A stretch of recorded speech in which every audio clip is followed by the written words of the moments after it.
Hi friends, welcome to nice day kitchen. இன்றைக்கி சப்பாத்தி பூரிக்கு ஏற்ற மாதிரி சூப்பரான கிரேவி தான் பார்க்க போகிறோம். எப்போவுமே இட்லி தோசை தானே போர் அடிக்குதுமா, ஹோட்டல் ஸ்டைலில் டேஸ்ட்டாக செஞ்சு கொடுங்க அப்படின்னு என் குழந்தைங்க சொன்னாங்க.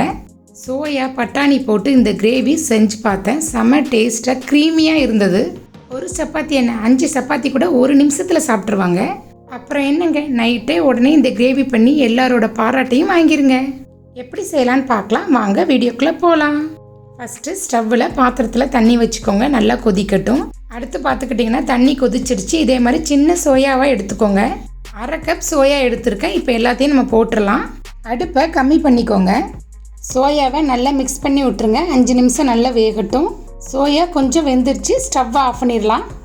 அடுத்து பார்த்துக்கிட்டிங்கன்னா கண்ணு தட்டில் சோயாவை ஃபுல்லாக ஃபில்டர் பண்ணி எடுத்துக்கோங்க. இப்படியே 10 நிமிஷம் இருக்கட்டும், தண்ணியே இருக்கக்கூடாது. அடுத்து பார்த்துக்கிட்டிங்கன்னா சோயா மிக்ஸ் பண்ண ஒரு பாத்திரம் எடுத்துக்கோங்க.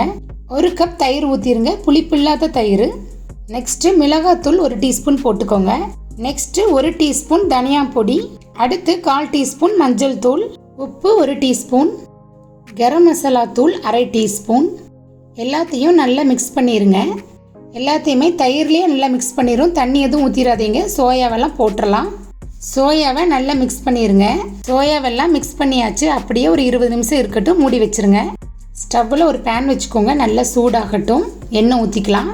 எண்ணெய் நல்லா சூடாயிடுச்சு. 3 வெங்காயத்தை நீள நீளமாக இதே மாதிரி கட் பண்ணிடுங்க, அதையும் போட்டுடலாம். 8 பூண்டு அதையும் போட்டுடலாம்.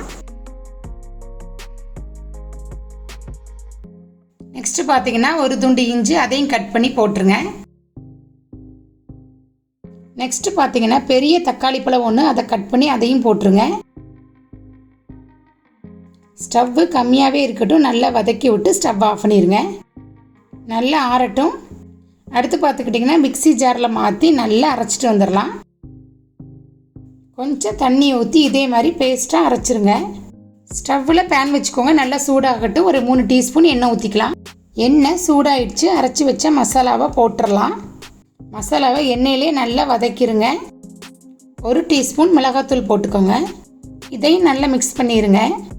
நெக்ஸ்ட்டு பார்த்துக்கிட்டிங்கன்னா ஊற வச்சு சோயாவை போட்டுடலாம். இதையும் நல்லா மிக்ஸ் பண்ணி விடுங்க. 1/2 கப் ஃப்ரெஷ் பட்டாணி எடுத்துருக்குறேன்.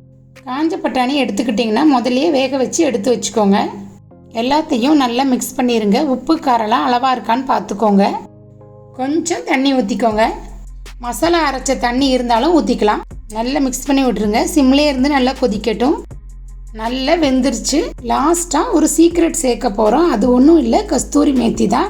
1 டீஸ்பூன் நல்லா பொடி பண்ணி போட்டுருங்க. இப்போ தெரியுதுங்களா கடையில் ஏன் கிரேவி இவ்வளோ டேஸ்ட்டாக இருக்குதுன்னு? கஸ்தூரி மேத்தி போட்டாலே மனம் சுவை ரொம்ப நல்லாயிருக்கும். இதே ஸ்டைல்லையே காளான், பேபிகார்ன், சிக்கன் வச்சு நீங்கள் செஞ்சு பார்க்கலாம், செமையாக இருக்கும். கொஞ்சம் கொத்தமல்லி இலை போட்டுக்கோங்க. எல்லாத்தையும் நல்லா மிக்ஸ் பண்ணி விட்டுருங்க. கிரேவி நல்லா கொதிச்சிருச்சு. மூடி போட்டு மூடி வச்சுருங்க. ஒரு 10 நிமிஷம் நல்லா வேகட்டும். அடுப்பு கம்மியாகவே இருக்கட்டும். ஓப்பன் பண்ணி பார்க்கலாம். சூப்பரான கிரேவி ரெடி ஆயிடுச்சு. இந்த கிரேவி செஞ்ச அன்னைக்கு வீடே அவ்வளோ மனமாக இருந்தது. லாஸ்ட்டாக கொஞ்சம் ஸ்ப்ரிங் ஆனியன் போட்டு இறக்கிருங்க. அவ்வளோதான். உடனே கிரேவி செஞ்சு அசத்திடுங்க. கிரேவியை பவுலில் மாற்றிக்கலாம். இந்த வீடியோ பிடிச்சிருந்தா லைக் பண்ணுங்கள், ஷேர் பண்ணுங்கள், மறக்காமல் சப்ஸ்கிரைப் பண்ணிடுங்க. தேங்க்ஸ் ஃபார் வாட்சிங்.